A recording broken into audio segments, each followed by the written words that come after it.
இன்றைக்கி நம்ம பார்க்க போகிறது எக்ஸசைஸ்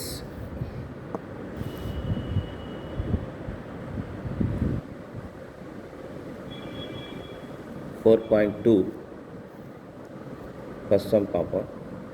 ஃபைண்ட் ஆல் வேல்யூஸ்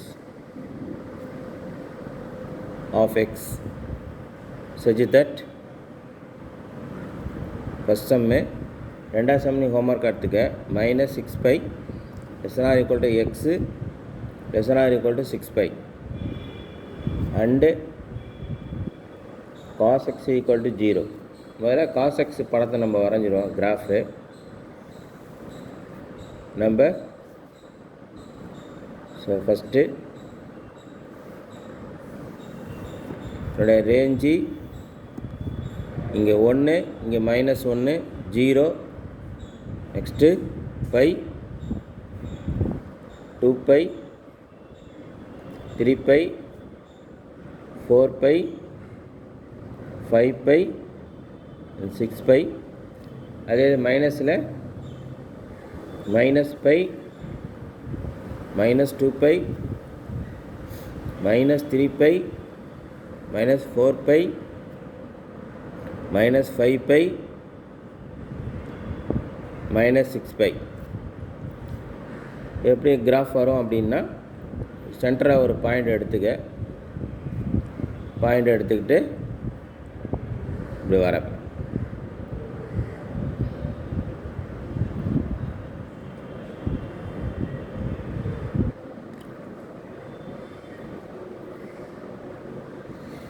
அதேமாரி இங்கே சென்டர் பாயிண்ட் எடுத்துக்க.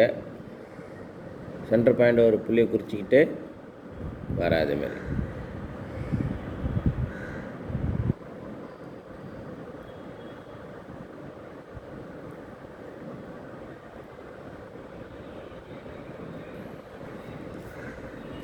ஓகே. இப்போ கவனிப்பேன். இப்போ எந்தெந்த இடத்துல எக்ஸனுடைய மதிப்பு, எந்தெந்த இடத்துல வந்து காஸ் எக்ஸனுடைய மதிப்பு 0 ஆகுது அப்படின்னா, இந்த இடத்துல பாரு, 0க்கும் பைக்கும் நடுவில் என்ன ஆகுதுன்னா, அதாவது இது என்ன, ரெண்டுத்தையும் கூட்டி 2 ஆகணும், அவ்வளோதான். ஸோ π/2. இது என்னது, இது ரெண்டும் 3π/2, 3π/2. இது என்ன, 5π/2, 5π/2. இதேமாரி ரெண்டுத்தையும் கூட்டி 2 ஆகுது, அவ்வளோதான். இப்போ இந்தந்த இடத்துல மட்டும்தான் என்ன ஆகுதுன்னா காஸ் எக்ஸனுடைய மதிப்பு 0 ஆகுது. அப்போ சொல்யூஷன் என்ன, முதலேருந்து நம்ம எழுதும்போது இங்கே 6πயும் இங்கே 5πயும் இருக்குது. டோட்டலாக -11π. ஸோ -11π/2 மைனஸ் ரெண்டுத்தையும் கூட்டி எழுது, -9π/2 -7π/2 -5π/2 -3π/2 -π/2. இப்போ அப்படியே ப்ளஸில் போடணும். π/2, 3π/2, 5π/2, 7π/2, 9π/2, 11π/2. இப்போ ஜென்ரலாக இதை வந்து எப்படி எழுதிக்கலான்னா, x = 2n + 1 π/2. இப்போ எண்ணுக்கு பதிலாக நம்ம வந்து 0 போட்டினா என்ன ஆகும் பாரு, இது 0 ஆயிரும், இங்கே 1 இருக்கும். ஸோ 1 π/2, வெறும் π/2ன்னு வரும். ஸோ அதேமாரி +or-1, +1 போட்டு பாரு, இந்த ஆன்சரில் ஒன்று வந்துடும். அடுத்து -1 போட்டு இந்த ஆன்சரில் ஒன்று வந்துடும். இது ஷார்ட்டாக இது எழுதிக்கிறோம். +or-2, +or-3, +or-4, +or-5 and 6. இதுதான் அது சொல்யூஷன். இப்போ வேல்யூஸ் ஆஃப் எக்ஸுங்கிறது இது வரும், மொத்தத்துக்கு இது வரும். இதுதான் ஃபஸ்ட்டு கணக்கு. இதான் find the values of x. அடுத்தது ரெண்டாவது சம். ஸோ ரெண்டாவது சம் என்னென்னு கேட்டிங்கன்னா, state the reason for cos inverse of cos of -π/6 is not equal to -π/6. இது ரெண்டும் ஏன் சமம் இல்லை, என்ன காரணம் அப்படின்னு கேட்குறாங்க. நம்மளுக்கு ஃபார்முலா தெரியும். cos of -x = cos x நம்மளுக்கு தெரியும்.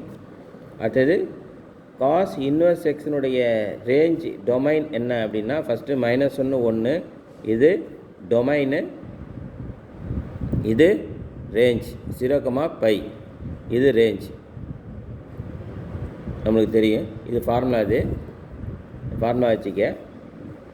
இப்போ இந்த கணக்கில் உள்ளதை முதல்ல ஈக்குவல்ட்டுன்னு வச்சு எழுது. Cos inverse of cos of minus π/6 equal to π/6. எப்படி π/6 ஒன்று வரும்? ரெண்டும் கேன்சல் ஆகிடும்னா இப்போ π/6ன்னு எடுத்துக்கிட்டோம்னா நாட் மைனஸ் π/6, வெறும் π/6 தான். இந்த இடத்துல வெறும் π/6 எடுக்கும் போது என்ன ஆகும்னா π/6ன்னு வந்துடும். ஏன்? காசும் காஸ் இன்வர்ஸும் கேன்சல் ஆகிடும், வெறும் π/6ன்னு வரும். இது எதில் இருக்குது? ரேஞ்ச் என்ன இருக்குதுல? 0, இதில் தான் இருக்குது. இது ஓகே. பட் அடுத்தது பார்த்தோம்னா but cos inverse of cos of minus π/6. இப்போ ரெண்டும் அடிச்சிட்டோம்னா என்ன வரும்னா மைனஸ் π/6ன்னு வரும். Is does not belongs to the interval 0, ஏன் இந்த இன்டர்வலில் மைனஸ் π/6 இல்லை? இப்போ இதுதான் reason. Therefore cos inverse of cos of minus π/6 is not equal to minus π/6. இதுதான் ரெண்டாவது சம். நெக்ஸ்ட்டு மூணாவது சம் பார்ப்போம். மூணாவது சம்மே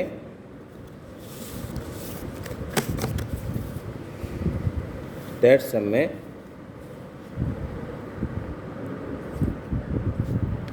is cos inverse of x pi minus cos inverse of x. True. இது உண்மையா? Justify your answer. Justify your answer. இதான் மூணாவது கேள்வி. நம்மளுக்கு தெரியும் இந்த இதில் all silver first quadrant, second quadrant, third quadrant, fourth quadrant, all எல்லாமே இது பாசிட்டிவ். சைன் மட்டும் பாசிட்டிவ், டேன் மட்டும் பாசிட்டிவ், காஸ் மட்டும் பாசிட்டிவ் நமக்கு தெரியும். இப்போ இதில் ஃபஸ்ட்டு எல்ஹெச்எஸ் எடுத்துப்போம். எல்ஹெச்எஸ் எடுத்துகிட்டு ஆர்ஹெச் எடுத்துக்கலாம், அல்லது ஆர்ஹெச்எஸ் எடுத்துகிட்டு எல்ஹெச்எஸ் எடுத்துப்போம். இப்போ இதில் வந்து நம்ம ஆர்ஹெச்எஸ் எடுத்துப்போம். ஆர்ஹெச்எஸ் என்னென்னா pi minus cos inverse of x. இதை நம்ம ஒய்ன்னு எடுத்துப்போம். அப்போ என்ன ஆகும்னா ஃபஸ்ட்டு இதுக்கு அங்கே போட்டுரு, ஒய் இங்கே கொண்டாந்துரு. So pi minus Y is equal to cos inverse of X. Next இந்த காசு இங்கே கொண்டாந்துன்னா வெறும் காசுன்னு வந்துடும். Cos pi minus Y is equal to X. நமக்கு இதெல்லாம் இதுதான் நம்ம என்னென்னா second quadrant 180 minus θ. Cos 180 minus θ, cos சைனாக மாறாது. ஸோ காசாக தான் இருக்கும். பட் செகண்ட் குவாட்ரண்ட்டில் சைன் தான் என்னது பாசிட்டிவ், மற்றதெல்லாம் நெகட்டிவ். ஸோ என்ன வந்துடும்லாம் இங்கே மைனஸ் காஸ் ஒய்ன்னு வந்துடும், ஈக்குவல் டு எக்ஸ்ன்னு வந்துடும். இங்கே இந்த மைனஸ் டிக்கு அங்கே போட்டுரு. So cos Y is equal to minus X. இப்போ ஒய் காசு அங்கே கொண்டு போகும்போது இன்வெர்ஸ் ஆயிரும். Cos inverse of X is equal to நம்ம எல்ஹெச்எஸ் ஆர்ஹெச்எஸ் எடுத்துகிட்டு என்ன வருதுன்னா எல்ஹெச்எஸ் ஆட்டோமேட்டிக்காக வந்துடுது. So LHS. So given statement is true.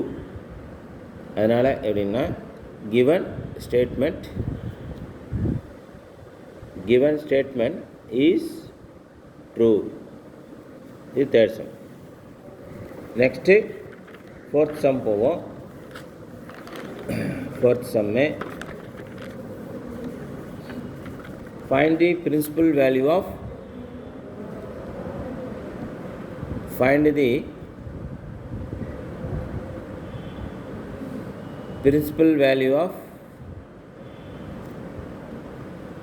cos inverse of 1/2. இப்போ இதை நம்ம லெட்டு கொடுக்கப்பட்டதை நம்ம ஒய்ன்னு எடுத்துப்போம். Let cos inverse of 1/2 equal to Y. இப்போ காசு அங்கொண்டு போயிடுவோம். 1/2 is equal to cos Y. இப்போ ஒய் எந்த மதிப்புக்கு 1/2 அப்படின்னா π/3. So 1/2 is equal to cos π/3க்கு தான் 1/2ன்னு வந்துடும். இப்போ ஒயினுடைய மதிப்பு என்னென்னு கேட்டால் π/3. So π/3 is belongs to 0, π. இந்த இன்டர்வலில் தான் இருக்குது. therefore the principal value of cos inverse of 1/2 is equal to π/3. therefore principal value of cos inverse of 1/2 is equal to π/3. இது 4வது. நெக்ஸ்ட்டு 5வது சம் பார்ப்போம். 5வது சம்மு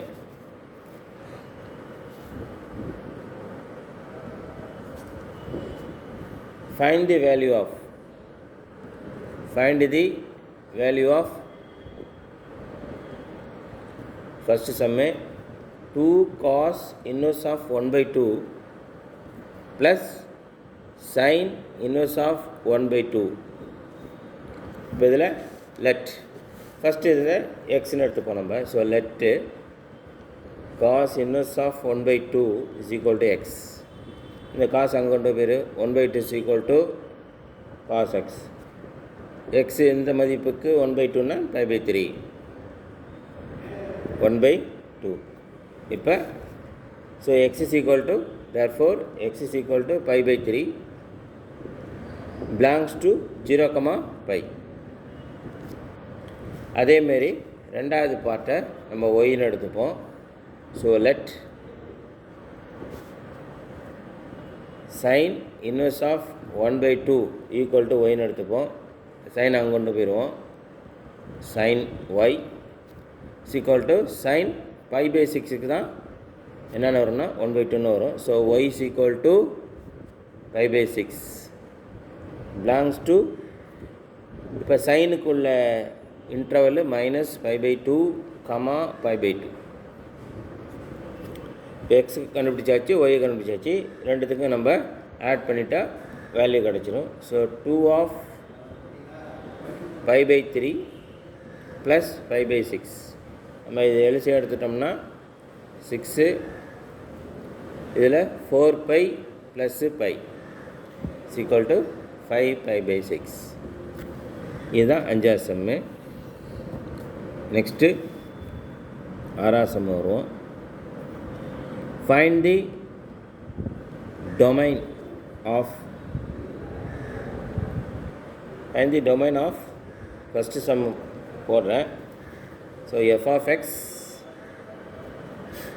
equal to sin inverse of modulus x -2/3 plus cos inverse of 1 minus modulus x by 4. இப்போ sign இன்வெர்ஸினுடைய domain என்ன? -1, 1 இதுதான் domain. Range -π/2, π/2 இது range. இது ஃபார்முலா. இந்த ஃபார்முலா வச்சுட்டு இந்த கணக்கு போட போகிறோம்.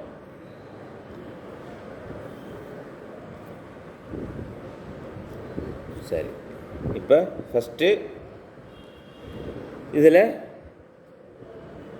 இந்த -1க்கும் 1க்கும் நடுவில் தான் இதனுடைய மதிப்பு இருக்கும். அதனால் என்ன செய்யறோம்னா -1 ≤ modulus x -2/3 ≤ 1. அப்போ இது பார்ஷியல்லாம் நம்ம எடுத்துட்டோம்னா ஸோ -3 ≤ modulus x -2 ≤ 3. அடுத்தது நம்ம இப்போ இந்த -2 இங்கே கொண்டு வந்துட்டோம்னா ஸோ -3 + 2 ≤ modulus x ≤ 3 + 2. இப்போ டோட்டலாக ஸோ -1 ≤ modulus x ≤ 5. இப்போ நம்ம தனித்தனியாக இதை பிரிக்கும் போது modulus x greater or equal to -1, அதாவது எக்ஸுக்கு மதிப்பு ±1ன்னு வந்துடும், -1ன்னு வந்துடும். அதேமாரி இங்கே மாடுலஸ் எக்ஸு தனியாக பிரிக்கும் போது <5 என்ன அர்த்தம்னா இது 5, -5 ரெண்டு மதிப்புமே இருக்குதுன்னு அர்த்தம். ரைட். அடுத்தது ரெண்டாவது பார்ட்டில் இப்போ இதில் 5a - 5ன்னு இருக்குது. இப்போ டொமைன் இதில் நம்ம எழுதிட்டோம்னா என்னென்ன கிடைக்குன்னு பார்ப்போம். இதில் படம் போட்டிங்கன்னா இந்த -∞, +∞, இப்போ நடுவில் 0 போட்டுக்கலாம். இப்போ இதுக்கு -1 நெக்ஸ்ட்டு +1 நெக்ஸ்ட்டு 5a நெக்ஸ்ட்டு -5. இப்போ இந்த இன்இக்வாலிட்டியை இதுக்கு முன்னாடி -6 வச்சு நீ போட்டு பார்த்தீங்கன்னா இந்த இன்இக்வாலிட்டி சாட்டிஸ்ஃபை ஆகாது. அப்போ இந்த இன்டர்வலில் நீ என்ன செய்ய முடியாது அப்படின்னா எடுக்க முடியாது. அதேமாரி 1க்கு அப்புறம் இந்த 5க்கு மேலே இருக்குது, இந்த இன்டர்வல்லையும் ஒன்றால் அந்த எடுத்திங்கன்னா இந்த இன்இக்வாலிட்டி சாட்டிஸ்ஃபை ஆகாது.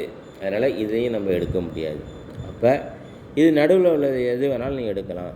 அப்போ டொமைன் இதுலேருந்து எது வரைக்கும் அப்படி வரும்னா -5லேருந்து +5 வரைக்கும் தான் இதை பொறுத்தவரையில். ஸோ டொமைன் என்ன வந்துடும்னா க்ளோஸ்டு இன்டர்வல் 5, 5ன்னு வந்துடும். இது ஃபஸ்ட் பார்ட். அடுத்தது ரெண்டாவது பார்ட்டு நம்ம பார்க்கலாம். அடுத்தது இப்போ காசு என்னென்னா எதுக்குள்ளே இருக்கும் அப்படின்னா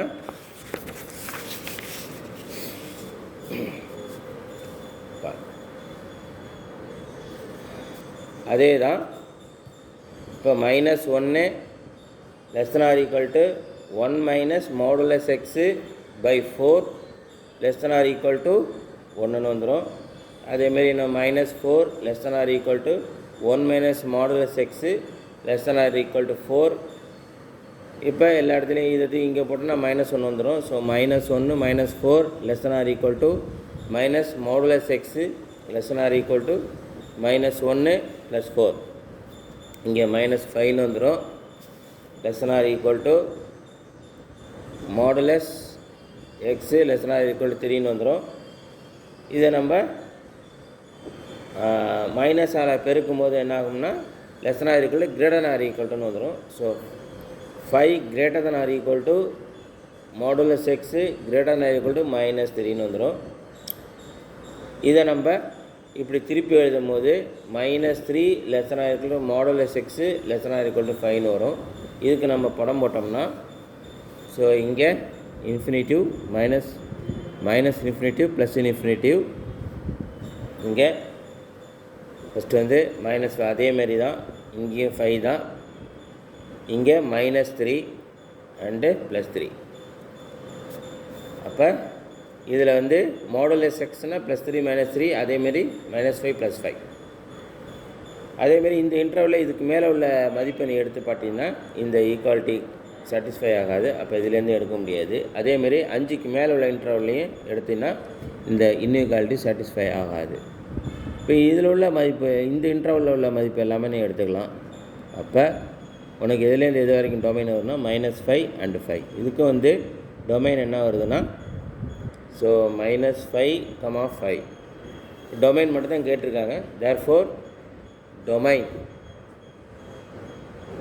of f of x is closed interval -5, 5. இதுதான் 6ஆவது சம்மு. அடுத்து நெக்ஸ்ட்டு 7ஆவது சம் பார்ப்போம். So 7th sum. ஸோ 7ஆவது sum, for what value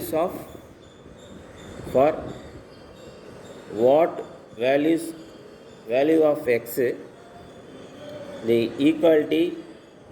inequality π/2 less than cos inverse of 3x minus 1 less than pi wholes. இப்போ இதுக்கு நம்ம படம் போடும்போது cos x படத்தை ஃபஸ்ட்டு போட்டுரு. படம் போட்டால்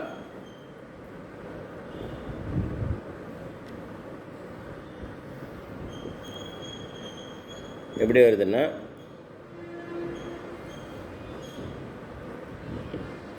ஸோ 0 இது -1 இங்கே +1 இங்கே பை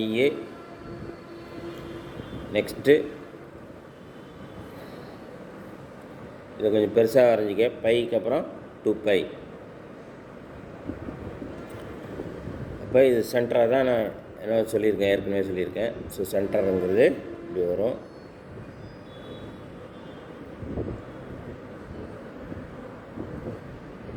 இதுதான் உனக்கு ஒரு circle.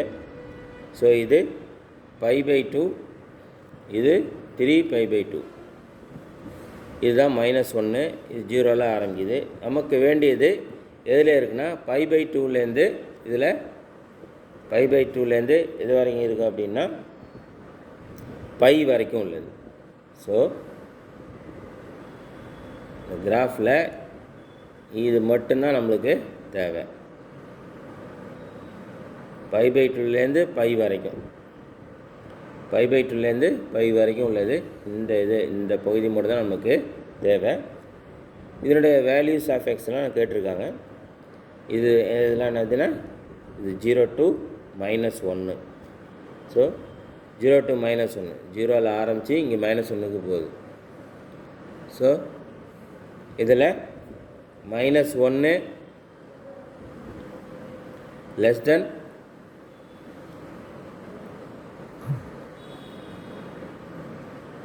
less than 3x -1 less than 0. அப்படின்னா இந்த ஒன்றுத்துக்கு இங்கே போடும்போது -1 +1 வந்துடும். less than 3x less than 1 வரும்.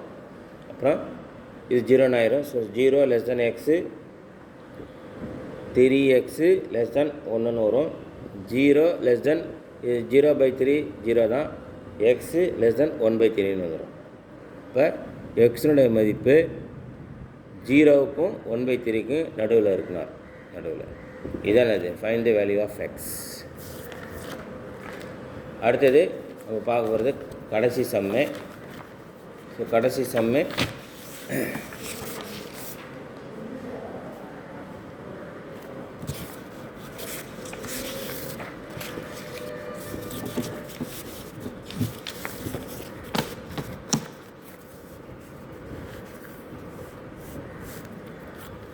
எட்டாவது சம்மை.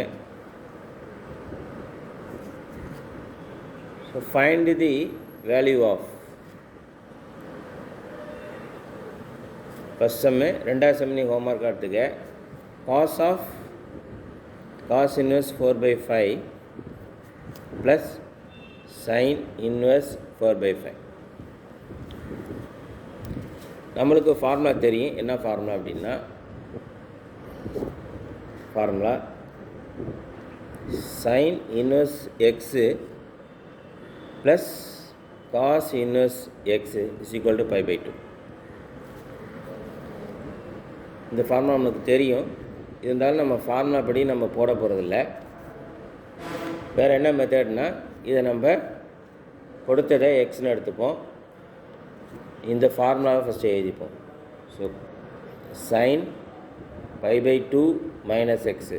π/2னாவே என்னென்ன மாறிடும், சைனு காசாக மாறிடும். காஸ் எக்ஸ்ன்னு வரும். இதில் ஃபஸ்ட்டு இதை வந்து நம்ம எக்ஸ்னு எடுத்துப்போம். So cos inverse 4/5 is equal to x. இப்போ காசு அங்கிட்ட போயிடும். 4/5 ஈக்குவல் டு காஸ் எக்ஸ். இப்போ 4/5 இஸ் ஈக்குவல் டு, இப்போ காஸ் எக்ஸை நம்ம எப்படி எழுதிக்கலாம், சைன் π/2 மைனஸ் எக்ஸ்ன்னு எழுதிக்கலாம். π/2 மைனஸ் எக்ஸ்ன்னு எழுதிக்கலாம். இப்போ இதில்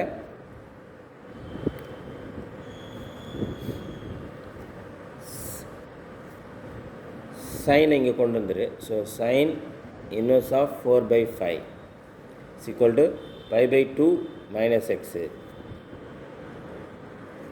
சரி, இப்போ இந்த நம்ம கணக்கு எடுத்துப்போம். ஃபஸ்ட்டு கணக்கு என்ன சொல்லுதுன்னா cos inverse 4/5 plus sine inverse 4/5. இப்போ நம்ம இது என்னென்னு எடுத்துக்கிட்டோம், இப்போ எக்ஸ்ன்னு எடுத்துக்கிட்டோம்,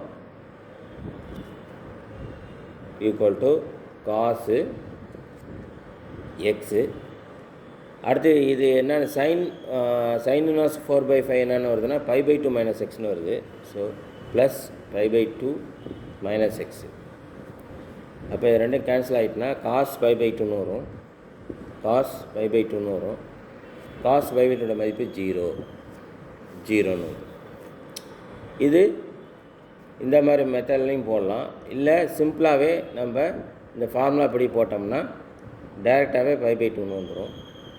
என்ன ஃபார்முலா அப்படின்னா or cos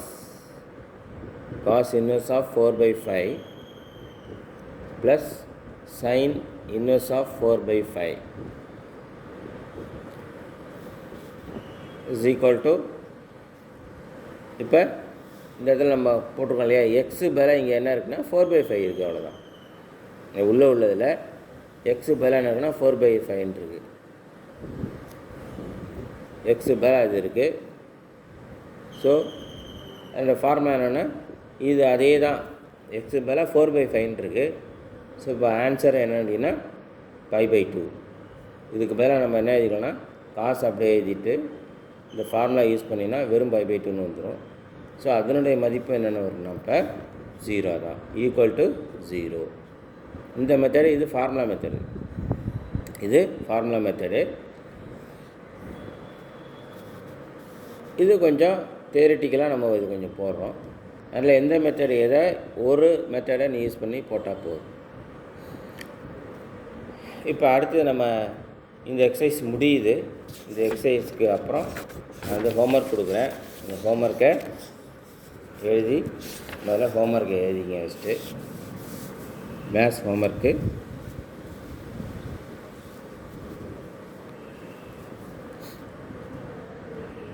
so 10/08/2021 maths homework. So exercise 4.2 first சம்மில் 2வது சம்மு, 5வது சம்மில் 2வது சம்மு, 3வது சம்மு,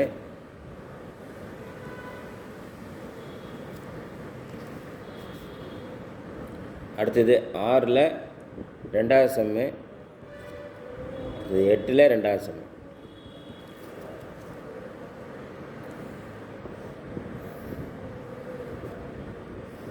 இந்த ஹோம்ஒர்க்கை அசைன்மெண்ட்டாக இப்போ என்ன சொல்கிறாங்க அப்படின்னா, அசைன்மெண்ட்டு தனி ஃபார்மேட் கொடுத்துருக்காங்க. இப்போ அதுக்கு முன்னோடியாக இந்த ஹோம்ஒர்க்கை ஒவ்வொருத்தருமே அசைன்மெண்ட்டாக சாயந்தரம் 4 மணிக்குள்ளே அசைன்மெண்ட் மாதிரியே மேலே அசைன்மெண்ட்டுன்னு போட்டு ஒவ்வொருத்தருமே இந்த 4 மணிக்குள்ளே இந்த கணக்கை ஹோம்ஒர்க் கணக்கை அனுப்பி விட்ரு. இப்போ அசைன்மெண்ட்டு ஃபார்மேட்னு தனியாக கவர்மெண்ட்லேருந்து வந்திருக்கு, அதையும் நாங்கள் ஃபார்வேர்ட் பண்ணுவோம். இப்போ இனிமேல் வந்து டெஸ்ட்டு சொல்லியிருக்காங்க, அசைன்மெண்ட் சொல்லியிருக்காங்க. அப்போ இந்த மாதம் வந்து ஒரு டெஸ்ட்டு வைக்கணும்னு சொல்லியிருக்காங்க, அசைன்மெண்ட்டை எழுதி வாங்கணும்னு சொல்லியிருக்காங்க. அடுத்து டெஸ்ட்டு வந்து நாங்கள் இதிலே திருத்தத்துக்காக சொல்லியிருக்காங்க, எல்லாமே சொல்லியிருக்காங்க. எல்லாமே இந்த மாதமே நடக்கும். இந்த மாதம் இன்னும் 2 வாரம் தான் இருக்குது. இப்போ நீ என்ன செய்யணும்னா இந்த இதை வந்து ஒவ்வொருத்தருமே இப்போ A2ல் ஒருத்தருமே ஒரு 2 பேர் போகிறான் ஹோம்ஒர்க், அவ்வளோதான். என்ன அதுமாரி இல்லாமல் ஒவ்வொருத்தருமே எல்லாருமே வர வர ஹோம்ஒர்க் போடுறவன எண்ணிக்கை குறைஞ்சிக்கிட்டே வருது. நான் அந்தமாரி இல்லாமல் ஒவ்வொருத்தருமே ஹோம்ஒர்க்கை போட்டு அசைன்மெண்ட்டு மாதிரி இதை மேலே ஹெட்டிங்கில் அசைன்மெண்ட்டுன்னு போட்டுக்க. அசைன்மெண்ட் என்ன ஹோம்ஒர்க்குன்னு போடாமல் அசைன்மெண்ட்னே போட்டு அனுப்பி வை. இது ஒரு முன்னோடியாக இருக்கும். அதுக்கப்புறம் நாங்கள் ஃபார்மேட் கொடுப்போம். அதுக்கு தகுந்த மாரி அந்த ஃபார்மேட்டில் நீ உன்னோட அசைன்மெண்ட்டை எழுதி அனுப்பணும். அடுத்தது இந்த வருஷத்தை பொறுத்தவரையில் கண்டிப்பாக பொதுத்தேர்வு உண்டு. அதுவும் 12வதுக்கு கண்டிப்பாக பொதுத் தேர்வு இருக்கிறதுனால நீ வந்து இப்போயே வீட்டில் இருக்கும்போதே ஃப்ரீயாக ஒவ்வொரு கணக்கையுமே ஃப்ரீயாக போட்டு பார்த்துக்க. டவுட்டுன்னா கிளாரிஃபை பண்ணிக்க. சேனலை வச்சுட்டே நீ மீடியா வச்சுக்கிட்டு கல்வி தொலைக்காட்சி அடிக்கடி பாரு. தொலைக்காட்சி என்னென்ன டயத்தில் போடுறாங்கன்னு பாரு. அந்த அட்டவணைப்படி டைம் டேபிள் படி பார்த்து அதையும் நீ என்ன செய்யணும்னா ஃபாலோ பண்ணி அதில் உள்ளது தான் மேக்ஸிமம் உனக்கு யூனிட் டெஸ்ட்டாக வரும். தேங்க்யூ.